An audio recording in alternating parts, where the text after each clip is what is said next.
Now, Sri Ghulam Nabi Azad, Leader of the Opposition.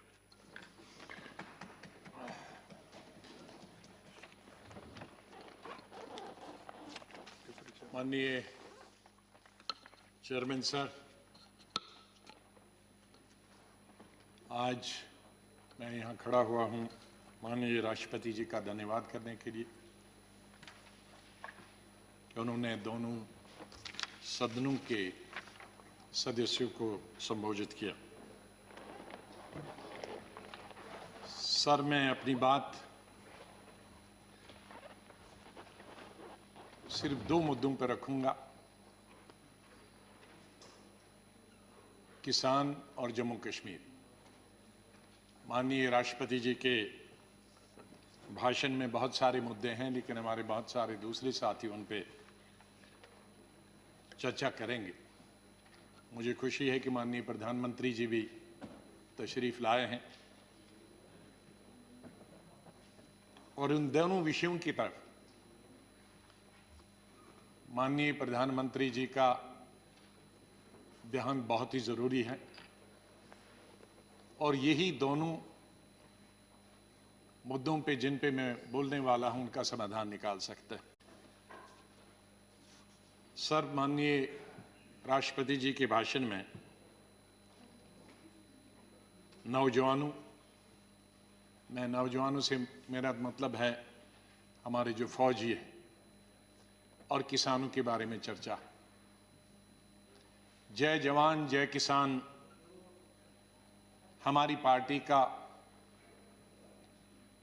और भूतपूर्व प्रधानमंत्री स्वर्गीय लाल बहादुर शास्त्री का नारा रहा और वो नारा जितना तब जरूरी था उतना ही आज भी जरूरी। ये दो सेक्शन हमारे समाज के ऐसे हैं जिनके बगैर हम शून्य हैं। हमारे जवान जो सरहदों पे लड़ते हैं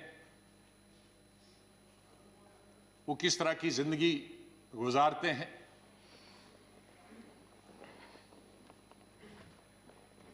और कितनी ठंड में रहते हैं। शरद पवार जी जब 1991 में रक्षा मंत्री थे, मैं पार्लियामेंट्री अफेयर्स मिनिस्टर था, हम वहां चले गए थे कश्मीर में।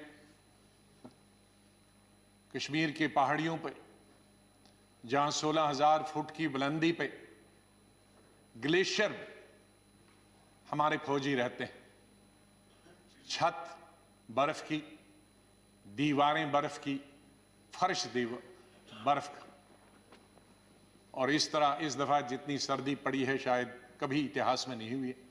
मुझे लगता है कि 50-60 डिग्री माइनस वहां टेम्परेचर होगा और उस ठंड में उन ग्लेशियर्स में हमारे फौजी हमारे सीमाओं की रक्षा करते हैं।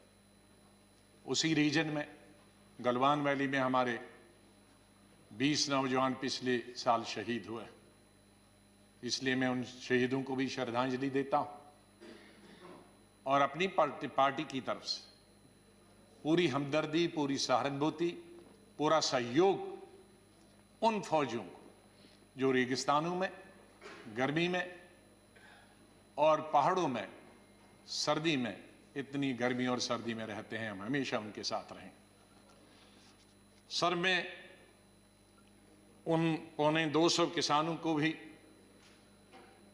जो शहीद हुए पिछले 2-2.5 महीनों में, अपनी मांगें सरकार से मनाने के लिए और ठंड में और कई कारणों से आंदोलन के बीच में ये मर गए, शहीद हो गए, मैं अपनी तरफ से भी उनको श्रद्धांजलि अर्पित करता हूं। सर, जो गतिरोध बना हुआ किसानों का और सरकार के बीच, ये पहली दफा नहीं हुआ। सैकड़ों सालों से किसान संघर्ष करता रहा है, अपने हक के लिए लड़ाई लड़ता रहा है। कभी फ्यूडलिज्म के खिलाफ ये लड़ रहे, जमींदारी के खिलाफ लड़ रहे और कभी सरकार के। मैं उल्लेख देना चाहता हूं कुछ महत्वपूर्ण उन एजिटेशंस जो आखिर में सरकार को अंग्रेजों के जमाने में झुकना पड़ा। मैं कई दिन से पढ़ रहा था किसानों के आंदोलन के बारे और विशेष रूप से अंग्रेजों के शासन, तो नतीजा आंदोलन का यह हुआ कि सरकार को झुकना पड़ा, विड्रॉ करना। और मैं इस नतीजे पे पहुंचा हूं कि किसानों की ताकत हिंदुस्तान में सबसे बड़ी ताकत, और किसानों से लड़ाई करके हम किसी नतीजे पे पहुंचे नहीं और न पहुंच सकते। अगर आपकी अनुमति हो तो कुछ हिस्ट्री के पन्ने मैं यहां आपके सामने रखता हूं।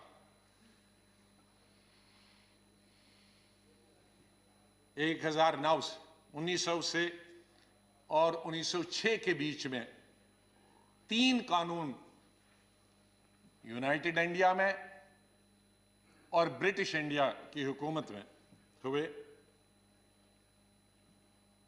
वो है पंजाब लैंड कॉलोनियल एक्ट 1900, दूसरा दुआबबारी एक्ट 1906, द कॉलोनियल एक्ट 1906। ये 3 कानून के खिलाफ, ये 3 कानूनों में क्या था? इसकी जमीन की मालिक ब्रिटिश सरकार होगी और मालिकाना हक से उनको वंचित रखा जाएगा। किसानों को उन्हें बिल्डिंग बनाने की, घर बनाने की और पेड़ काटने की अपनी जमीन पे कोई हक नहीं होगा।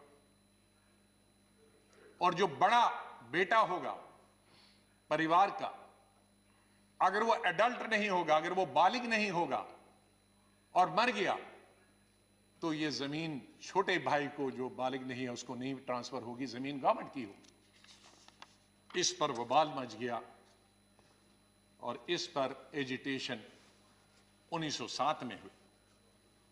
और इस एजिटेशन का संचालन कौन कर रहे थे? अजीत सिंह, सरदार अजीत सिंह, बड़े भाई भगत सिंह जी के, किशन सिंह जी भगत जी के पिताजी, घसीटा राम जी, सूफी अंबा प्रसाद जी। और प्रोटेस्ट पूरे पंजाब में हुए। और उस वक्त बांकेलाल जो जंग के एडिटर थे, उन्होंने पगड़ी संभाल जट्टा पगड़ी संभाल वे का एक गीत बनाया जो उस वक्त का सबसे बड़ा मशहूर और क्रांतिकारी गीत बना। मैं उसमें से कुछ क्षण यहां आपको बताना चाहता हूं।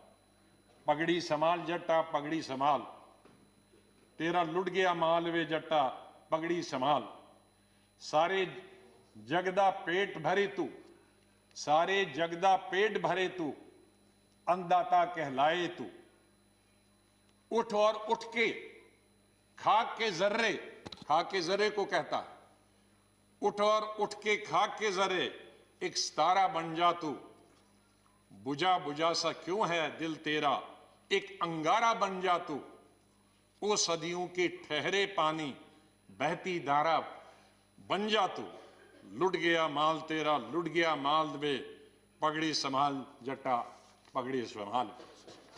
तो ये इस तरह से उस गीत ने एक नया जोश, एक नया वलवला, एक जगह नई जागृति उन किसानों में पैदा की।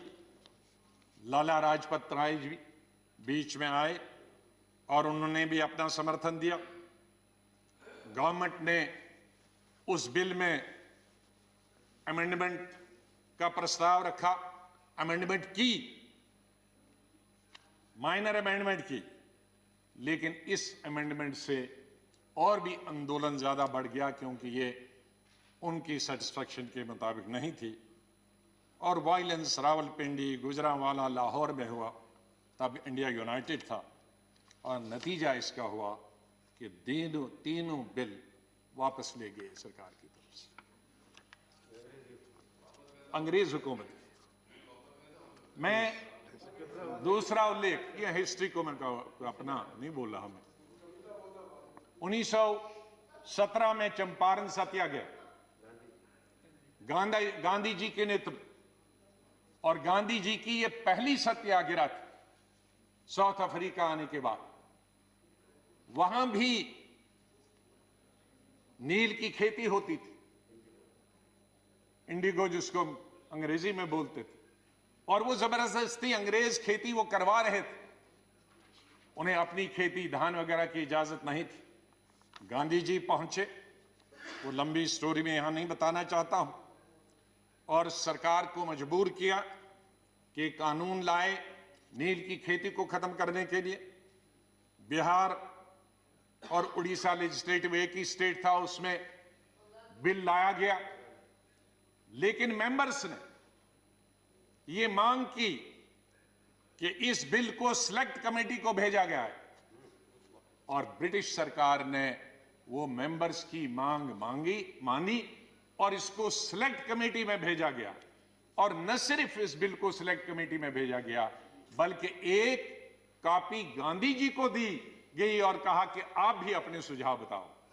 तो इस तरह से गांधी जी के सुझाव और सिलेक्ट कमेटी के जो सुझाव दिए, और नील की खेती बंद हो गई। एक दूसरी मिसाल है इस चंपारण की और अंग्रेज हुकूमत की। माननीय प्रधानमंत्री जी मुझसे ज्यादा जानते हैं, क्योंकि उनके स्टेट की बात कर रहा हूं।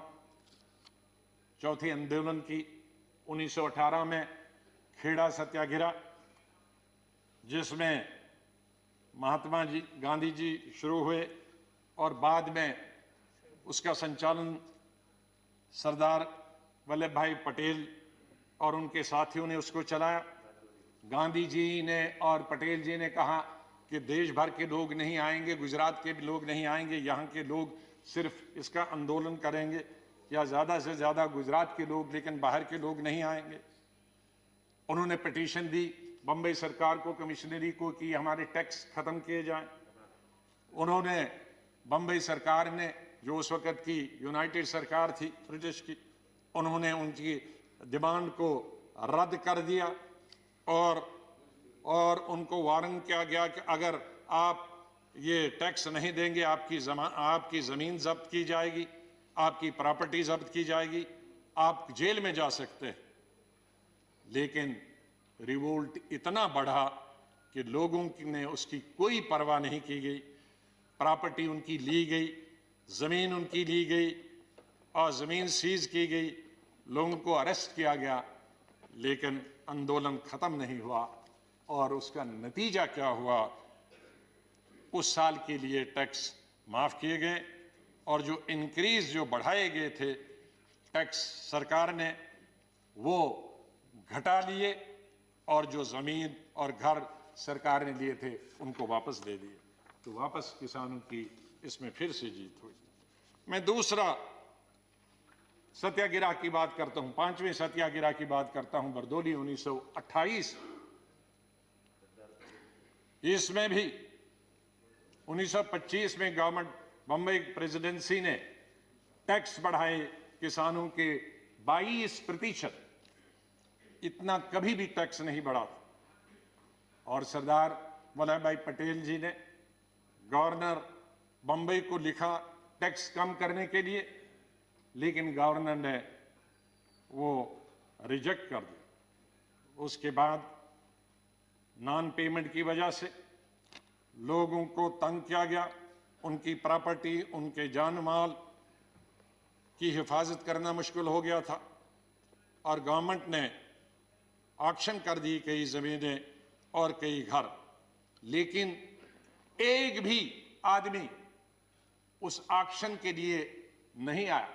गवर्नमेंट ने तो ऑक्शन की, लेकिन ना जमीन लेने के लिए कोई आया, न घर लेने के लिए आया, न कैटल लेने के लिए आया। ये यूनिटी थी सरदार पटेल जी के नेतृत्व में।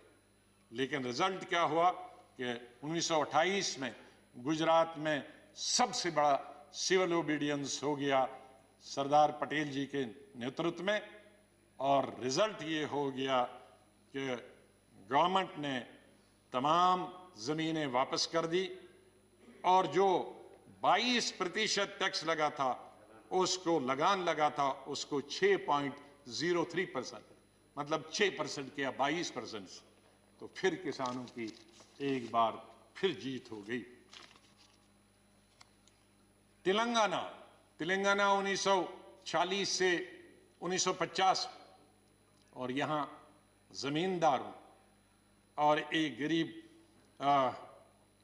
वॉशर वुमन के बीच में, जमींदारों ने जिनके पास सारी जमीनें थे, उन्होंने हड़प की एक वॉशर वुमन की जमीन, लेकिन आंदोलन शुरू हुआ। इतना आंदोलन बढ़ा कि जो जमींदारों की अपनी जमीन भी थी वो भी लोगों ने वापस ले ली। ये इस तरह के आंदोलन हमारे इतिहास में हुए हैं और ताकत हमेशा वहां उनके सामने सर झुकाना पड़ा। मैं एक अभी हाल की 32-33 साल पुरानी की बात, जिसमें मैं पार्टी रहा डिसीजन, अक्टूबर 1988 में कांग्रेस पार्टी एक रैली करना चाहती थी बोट क्लब में। उन दिनों बोट क्लब में पब्लिक मीटिंग करने की इजाजत, राजीव गांधी जी प्रधानमंत्री थे, मैं संगठन का जनरल सेक्रेटरी था, कई राज्यों का, यूपी का इंचार्ज, पंजाब हरियाणा का इंचार्ज था और रैली का इंचार्ज था। हमने तकरीबन 5 लाख रैली पूरे देश की, बल्कि 10 लाख के लिए पूरी ट्रेनें लगाई थी पूरी देश भर से। मुझे सब्जेक्ट मालूम नहीं है क्यों की थी हमने, लेकिन रैली थी क्योंकि रैली का इंचार्ज था। और रैली बोट क्लब में पूरे देश से ट्रेनें आने वाली थी और कई दिनों से टिकाइट जी का आंदोलन चल रहा था। किसान सर जो आज प्रेजेंट टिकाइट हैं, इनके पिताजी बुजुर्ग थे, हुक्का पीते रहते थे, और जहां भी राम गोपाल यादव जी को मालूम होगा, कई दिनों से उनका वहां यूपी में ही आंदोलन चल रहा था। लेकिन पेपरों में जब आया कि हमारी कांग्रेस की रैली हो रही है बोट क्लब में इस डेट को, और हम तैयारी कर रहे थे, दूसरे दिन अब ट्रेनें सुबह आनी थी और उसी दिन ये बहुत किसानों की रैली थी हमारी कांग्रेस पार्टी की। हम देखते हैं कि एक दिन पहले टिकाइट जी 50,000 लोगों के साथ बिस्तरे और खाट और हुक्के और अनाज लेके बोट क्लब में बैठे। अचानक हमें we were taken by surprise.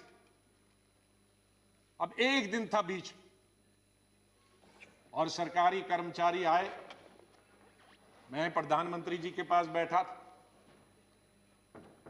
तो उन्होंने कहा कि निकाला जाए। हमने कहा किसानों के साथ लड़ाई नहीं करनी, हम अपना वेन्यू हटा देते हैं। हमने अपना वेन्यू लाल किले में हटा दिया, हमने उसको अनाउंस नहीं किया। हमने सुबह जहां ट्रेनें आनी थी, ट्रक आनी थी, वहां लोगों को, सैकड़ों लोगों को रखा और वहां कहा बोट क्लब में नहीं जाना है, लाल किले में जाना। इसलिए उनको पता नहीं लगा कि वो लाल किले में आ सकते हैं। तो हमने विड्रॉ किया, हमने लड़ाई नहीं लड़ी हमने उनको, वरना इविक्ट अगर करते तो कितने लोग जख्मी होते। नतीजा उसका हुआ कि 2 दिन के बाद टिकाइट जी ने, 3 दिन के बाद टिकाइट जी ने खुद विड्रॉ करके वो चले गए। ये मैं हाल की मिसाल बताना चाहता हूं। माननीय प्रधानमंत्री जी, ये किसान, हमारे किसान, हमारे, जब मैं कहता हूं कांग्रेस के नहीं, आपके, हमारे, सब हिंदुस्तान के 130 करोड़ लोगों के अन्नदाता, हमारे, इनके बगैर हम कुछ भी नहीं। जो कुछ भी आज हम हैं, इंसान को जिंदा रहने के लिए 3 वक्त की रोटी और 2 वक्त की रोटी तो कम से कम होनी चाहिए। ये रोटी आज न सिर्फ हमें 130 करोड़ लोगों को देते हैं, बल्कि दुनिया के देशों में जहां हम अनाज बेचते हैं सरकार के द्वारा और प्राइवेट तौर पे भी, ये उनके भी अंदाता। इनसे क्या लड़ाई लड़नी? हमें लड़ाई लड़ने के लिए और बहुत फ्रंट है। हमारी बॉर्डर पे जो दुश्मन खड़ा है, पाकिस्तान है, चीन है, हम मिलके उनका लड़ाई करेंगे। हम आपके साथ, बिल्कुल बिल्कुल साथ है, पूरा देश साथ है, हमारी पार्टी साथ। चीन और पाकिस्तान अगर हमारी तरफ नजर उठाकर भी देखता है तो हम आपके साथ। लेकिन किसानों के लिए क्या? ये बेचारा मुश्किल से पहले मुगलों के जमाने में, फिर अंग्रेजों के जमाने में, फिर लैंडलॉर्ड्स के जमाने में, फिर मनी लॉन्ड्रिंग करने वाले के, अब आपको मालूम है ये भरता जो हुई है, या किसानों में सेल्फ सफिशिएंसी आई है, ये सिर्फ कांग्रेस के वक्त में आई है। उसमें मत जाइए, मैं अगर फिर गिनूंगा फिर बहुत 1 घंटा और लगेगा, मैं टाइम उसमें नहीं लेना। माननीय प्रधानमंत्री जी जानते हैं कितने हरी क्रांति कब आई, कैसे आई, ये ट्रैक्टर, ये फैक्ट्रियां, ये कहां से बनी, और ये प्रोजेक्ट्स कहां से बने, ये नहर कहां से बनी, ये डैम, भाखड़ा डैम से लेकर गुजरात से लेकर हिंदुस्तान के महाराष्ट्र से लेकर बिहार और यूपी तक ये डैम कहां से बनी, किसानों के बिजली के दाम, पानी निकालने के लिए उसमें कंसेशन किसने दी, मैं उसमें नहीं जाना चाहता हूं। उसमें हमें क्रेडिट नहीं है, सरकार का दायित्व। हम सरकार में थे तो हमने किया, आप सरकार में हैं प्रधानमंत्री जी, उसमें और कुछ कर रहे हैं, बधाई। पुरानी सरकार को भी बधाई, आपको भी बधाई। इसमें लड़ाई क्या है? ये जो हम अनाज बढ़ाने का प्रयास करते हैं तो ये तो अपने लिए करते हैं, अपने देश के लिए करते हैं, किसी पर हम एहसान नहीं रखते, तो उसमें विवाद में नहीं जाना। तो मैं माननीय प्रधानमंत्री जी से 2-3 निवेदन करूंगा। जैसे मैंने कहा कि किसानों के साथ हमें लड़ाई नहीं लड़नी। अंग्रेज जब ये तमाम चीजें मैंने दिया कि अल्टीमेटली अंग्रेजों ने विड्रॉ किया, तो हम क्यों नहीं कर सकते? हमारे भाई हैं, हमारे एक हैं। तो अगर सेलेक्ट कमेटी उस वक्त जाता, अगर स्टैंडिंग कमेटी ये जाता, तो शायद वो वक्त नहीं आता। तो मेरी सरकार से ये विनती है कि आप इन तीनों बिल को वापस ले लें। कुछ लोग गुम हो गए हैं, उनके बारे में माननीय प्रधानमंत्री जी से मैं निवेदन करूंगा कि कोई कमेटी बनाएं जो उनकी छानबीन करे, कहाँ गए हैं 26 जनवरी को। या मैं 26 जनवरी का उल्लेख किए बगैर नहीं रह सकता हूं। हम जितनी भी निंदा और जितनी भी निंदा की जा सकती है, हम और हमारी पार्टी उसकी निंदा करती है, पूरी विपक्ष निंदा करता कि जो भी लाल किले पे हुआ वो बिल्कुल नहीं होना चाहिए। वो लोकतंत्र के खिलाफ है, डेमोक्रेसी के खिलाफ है, लॉ एंड ऑर्डर की दुष्टि से भी खिलाफ। जहां प्रधानमंत्री देश को, दुनिया को संबोधित करते हैं और वहां हमारे नेशनल फ्लैग के साथ बेइज्जती की जाए, इंसल्ट की जाए, उसे बर्दाश्त नहीं किया जा सकता। ऐसे लोग जो उसमें इन्वॉल्व थे उनको कड़ी से कड़ी सजा दी जानी चाहिए। लेकिन मैं साथ में यह भी कहना चाहता हूं कि जो निर्दोष जो किसान लीडर्स निर्दोष, उनके खिलाफ उनको इंप्लीकेट करने के, उनको फंसाने की बिल्कुल न कोशिश किया जाए, फिर उस पर दूसरा आंदोलन होगा।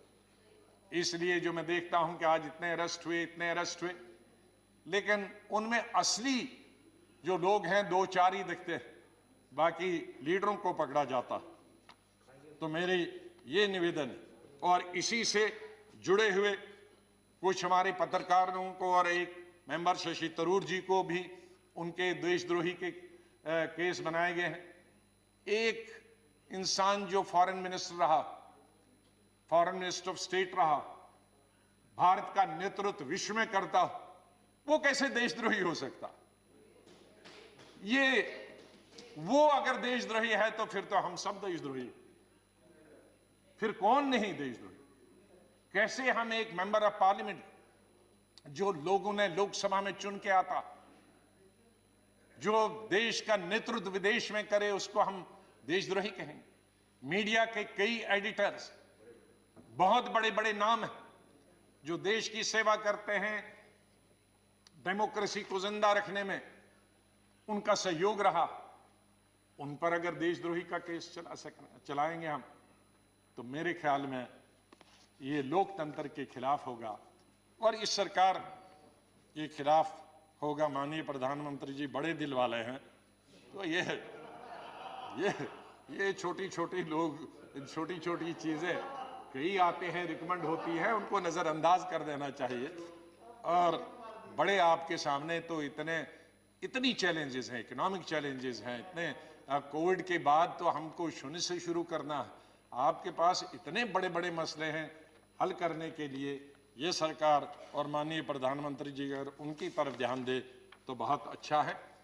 और मुझे पूरा विश्वास है कि सरकार प्रेस्टीज न बनाए इन बिल को वापस लेने के लिए, इन तीनों बिल को वापस ले, और ताकि और अगर माननीय प्रधानमंत्री जी के खुद ऐलान से ये हो जाए तो बहुत बड़ी बात होगी, बहुत बड़ा समाधान निकला। मैं निवेदन करूंगा माननीय प्रधानमंत्री। दूसरा इशू जहां है माननीय प्रधानमंत्री जी, माननीय चेयरमैन साहब, वो है कश्मीर के बारे में। 5 अगस्त 2019 को आर्टिकल 370 खत्म हुआ। ठीक मानते हैं कि आर्टिकल 370 रूलिंग पार्टी का एक एजेंडा था, लेकिन मेरी समझ में आज तक नहीं आया, मैंने दर्जनों बल्कि सैकड़ों स्पीचेस जब मैं 4वीं 5वीं क्लास से था तब से अटल बिहारी वाजपेयी जी के सुने हैं। जब भी वो जम्मू आते थे और भाषण करते थे, साल में 1-2 दफा आते थे, और यहां पार्लियामेंट तक, इस सदन में उस सदन, एज मिनिस्टर, एज एमपी, उनके एज प्रधानमंत्री, सैकड़ों भाषण सुने। मैंने एक बार भी माननीय अटल बिहारी वाजपेयी जी या उस वक्त के होम मिनिस्टर या गृह मंत्री या बीजेपी का एक लीडर, एक एमपी नहीं सुना हूं 5 अगस्त 2019 तक जिसने किसी सभा में या किसी जगह ये डिमांड की हो या किसी मैनिफेस्टो में ये डिमांड की हो कि स्टेट के 2 हिस्से और यूटी बनाई जाए। सर, मैं अंडरस्टैंड कर सकता हूं और उसमें मैं समर्थन करता। ले डिस्ट्रिक्ट, कारगिल डिस्ट्रिक्ट नहीं, ले डिस्ट्रिक्ट, लद्दाख में 2 डिस्ट्रिक्ट हैं, कारगिल और ले, सिर्फ एक ले डिस्ट्रिक्ट यूनियन टेरिटरी मांगती थी। मैं मानता कि अगर गवर्नमेंट ले को यूनियन टेरिटरी देती और स्टेट को नहीं छेड़ती, लेकिन ये मेरी समझ से आज तक बाहर है कि इतनी बड़ी स्टेट जो अकबर बादशाह के जमाने से लेकर आज तक इस कंट्री की सबसे बड़ी स्टेट थी, और शायद दुनिया में दिल्ली के बगैर अगर किसी स्टेट को दुनिया जानती है वो कश्मीर को जानती। उसकी हिस्टोरिकल बैकग्राउंड, उसकी ब्यूटी की वजह से मैं दुनिया की बात करता हूं। दिल्ली के बाद, क्योंकि दिल्ली कैपिटल है, इसके बाद अगर कोई दुनिया के सब हेड्स ऑफ स्टेट्स और हेड्स ऑफ गवर्नमेंट्स और फॉरेन मिनिस्टर से पूछेंगे तो शायद कोई भी ऐसा आदमी नहीं होगा जो कश्मीर को नहीं जानता। तो उस स्टेट को हमने एक यूनियन टेरिटरी बना के रखा। मेरी आज तक समझ नहीं, वो कोई आके मुझे तो समझाए कि ये क्यों बनी। सर, जो बताए गए थे, मैं ये कहना चाहता था कि आज जितना लॉ एंड ऑर्डर से है, इससे 100 गुना लॉ एंड ऑर्डर जब स्टेट थी अच्छी थी। मिलिटेंसी जब गवर्नमेंट थी, स्टेट थी, मिलिटेंसी सबसे कम थी, और आज सबसे हाईएस्ट। डेवलपमेंटल वर्क सबसे अच्छे थे जब स्टेट गवर्नमेंट थी, चाहे कोई भी हो, चाहे बीजेपी और टीडीपी की गवर्नमेंट ही क्यों ना हो। मैं स्टेट रन गवर्नमेंट करता हूं, कोई चीफ मिनिस्टर के अंदर डेवलपमेंटल वर्क सबसे ज्यादा चल रहे थे। आज कोई डेवलपमेंटल वर्क नहीं चल रहा। कई जो पैरामीटर्स हैं एजुकेशन से, हेल्थ से लेकर बाकी जितने पैरामीटर्स, मैं उनको दोबारा नहीं बताना चाहता हूं, मैं पिछले दफा इस सदन में बोल चुका हूं। तकरीबन 30-40 ऐसे पैरामीटर्स हैं जो नेशनल एवरेज से भी अच्छे हैं। और क्या प्रमाण चाहिए? कोई कास्ट, कोई कम्युनलिज्म, कोई जम्मू और कोई कश्मीर के बीच में, कोई हिंदू, कोई मुसलमान, कोई सिख के बीच में लड़ाई नहीं थी। सर, आज टूरिज्म खत्म हो गया। ये अभी कुछ टूरिस्ट गुलमर्ग में हमने देखे, लेकिन गुलमर्ग में कुछ टूरिस्ट जो जाएंगे सीधे एयरपोर्ट से उतरकर गुलमर्ग, वो एक 5 स्टार होटल का भला होगा, उससे कश्मीर के टैक्सी वाले का, टांगे वाले का, दुकानदार वाले का, हैंडीक्राफ्ट वाले का फायदा नहीं होगा सर। उससे जो छोटे, हजारों छोटे होटल्स हैं, 5 स्टार 2-3 तो हैं, लेकिन हजारों छोटे होटल हैं गेस्ट हाउस में, जिन पर लाखों लोग निर्भर हैं, क्योंकि उन होटल में जो स्टाफ है वो सब 2 साल से घरों में बैठे हैं, क्योंकि एक टूरिस्ट, किसी टूरिस्ट का, रेस्टोरेंट का, यह जो होटल है उसका दरवाजा नहीं खुलता। तो टूरिज्म खत्म हो गया है सर। एजुकेशन खत्म होगी। पहले 4-5 महीने तो सब स्कूल, कॉलेज, यूनिवर्सिटी 6 महीने बंद रहे, फिर कोविड आया, उसकी वजह से बंद रहे, अभी तक बंद है सर। उस स्टेट में डेवलपमेंट कैसे हो सकती है जहां 2-2 साल कॉलेज, स्कूल और यूनिवर्सिटीज बंद रहे? सर, अब कुछ अरसे से स्टेट गवर्नमेंट ने शुरू किया है ऑनलाइन, लेकिन ऑनलाइन कहा, 8 महीने तो टेलीफोन ही नहीं था, अब टेलीफोन है तो 2G है। सर, 2G कहां चलता है आज? 4G की मांग है, तो वो नहीं हो रहा, इसलिए एजुकेशन भी जीरो हो गई। प्राइवेट स्कूल बंद हो गए, क्योंकि प्राइवेट स्कूलों ने गवर्नमेंट बताया है नो अटेंडेंस, नो पे। उनके प्राइवेट स्कूल्स में जो टीचर्स थे उनको छुट्टी पे भेज दिया गया। प्राइस कंट्रोल कोई नहीं है। रोड्स की हालत बहुत खराब है। बटोल से हमने सड़क हमारे वक्त से शुरू हुई थी, जम्मू से श्रीनगर, उसमें 250 किलोमीटर तो तभी हमारे वक्त में हुआ था, लेकिन बीच का एक पैक बटोद से लेकर बानहाल तक 30 किलोमीटर का है, 6.5 साल से वो अभी तक नहीं बन रहा है। मैं जिसकी वजह से फ्रूट पिछले साल तो तबाह हो गया था, 2 साल पहले, पिछले साल वो एक महीना सड़क पर रहा, क्योंकि बानहाल और बटोद के बीच में सड़क बंद थी और वो सब फ्रूट ट्रक्स में सड़ गया। तो ये हालत, इसलिए इस हालत को, हाँ, मैं एक चीज के लिए बधाई देता हूं, जो अच्छी बात है उसको बधाई देना चाहते। आपने डीडीसी के इलेक्शन किए थे, ये हमारी बहुत पुरानी मांग थी कि पंचायत राज सिस्टम जो राजीव जी ने शुरू किया था वो जम्मू कश्मीर में लागू होना चाहिए। जब मैं स्वास्थ्य मंत्री था तो हमने अपनी पार्टी में रेजोल्यूशन मूव करने के लिए, मैं यहां से चला गया अपनी पार्टी में रेजोल्यूशन मूव करने के लिए कि इसको लागू होना चाहिए, लेकिन कुछ कारणों से कोalition गवर्नमेंट्स में कई मजबूरियां आती हैं, तो ये बहुत अच्छा कदम हुआ है बीडीसी का और डीडीसी का। उसके लिए मैं सरकार को बहुत बधाई देना चाहता हूँ। जो अच्छी बात है उसकी अच्छी है, लेकिन बाकी माननीय प्रधानमंत्री जी कुछ नहीं है, कुछ दिखाई नहीं। इसलिए मेरा सरकार से, माननीय प्रधानमंत्री जी से निवेदन है कि अगर उस स्टेट को डेवलप होना, और मैं कई बार कह चुका हूं, शायद माननीय प्रधानमंत्री जी जब पहले 2015 में याद होगा कि नॉर्थ ईस्ट और जम्मू कश्मीर हमारे लिए बहुत जरूरी है। हम नॉर्थ ईस्ट और जम्मू कश्मीर में कोई भी ऐसा कदम न लें जिसकी वजह से जम्मू कश्मीर, लद्दाख मिलाकर और नॉर्थ ईस्ट के लोग नाराज हो जाए। ये बॉर्डर स्टेट्स, हमको जो पंजाब, हमको इंदिरा गांधी ने यही सिखाया। मैं बहुत छोटी उम्र में उनके साथ मंत्री बना था। उन्होंने यही सिखाया कि हम कई फ्रंट्स पे नहीं लड़ सकते। हम पाकिस्तान पे भी लड़े, हम चीन से भी लड़े, और फिर जो बॉर्डर पे फौज का काम करते हैं,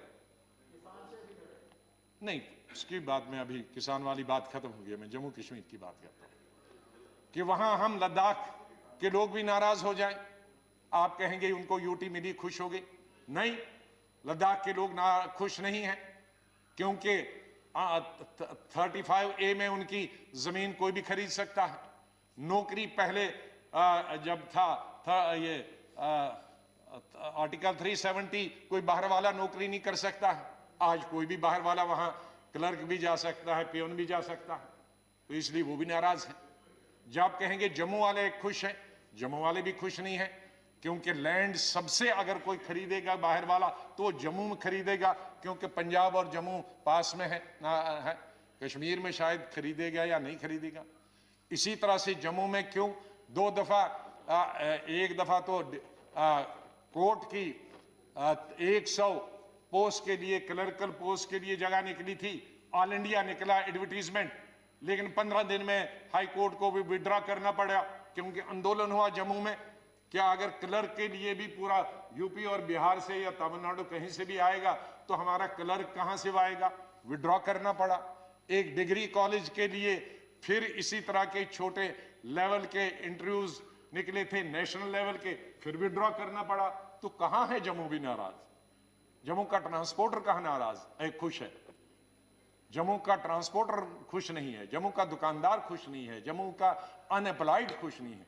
तो कश्मीर, जम्मू और लद्दाख, माननीय प्रधानमंत्री जी, कोई भी खुश नहीं है, क्योंकि आर्टिकल 370 में 2-3 प्रोविजंस थे जिसकी वजह से जमीन कोई बाहर नहीं खरीद सकता। और ये पहली जगह नहीं है, हिमाचल में कोई नहीं खरीद सकता है, उत्तराखंड कोई नहीं खरीद सकता, नॉर्थ ईस्ट में नहीं कोई खरीद सकता, हमारे SC ST की जमीन कोई पूरे देश भर नहीं खरीद सकता। तो ये कोई अनुभूत चीज नहीं थी कि जम्मू कश्मीर ने ही खा लिया सब कुछ, ऐसा तो पूरे हिंदुस्तान में है। तो मेरी आपसे निवेदन करना है कि अगर जम्मू कश्मीर को प्रोग्रेस करना है और अगर बॉर्डर्स पे हमने अपने दुश्मनों से लड़ाई लड़नी है, तो हमने अपने लोगों को कॉन्फिडेंस में रहना है और उनको प्यार देना है, प्रेम देना है, मोहब्बत से इकट्ठे रखना है। तो आपसे मेरा निवेदन होगा कि बिल इस सदन में लाएं और स्टेटहुड को आप वापस रेस्टोर करें और स्टेटहुड देकर जम्मू कश्मीर में विधानसभा के इलेक्शन हो जाएं। इन्हीं शब्दों के साथ मैं राष्ट्रपति जी का धन्यवाद करता हूं अपनी पार्टी की तरफ से कि उन्होंने दोनों हाउसेस को संबोधित किया। बहुत बहुत धन्यवाद। धन्यवाद जी। Shri Derek O'Brien, tomorrow they should inform me ना एटलीस्ट। अच्छा, इन्फॉर्म किया, ठीक है। श्री नवनीत कृष्णन।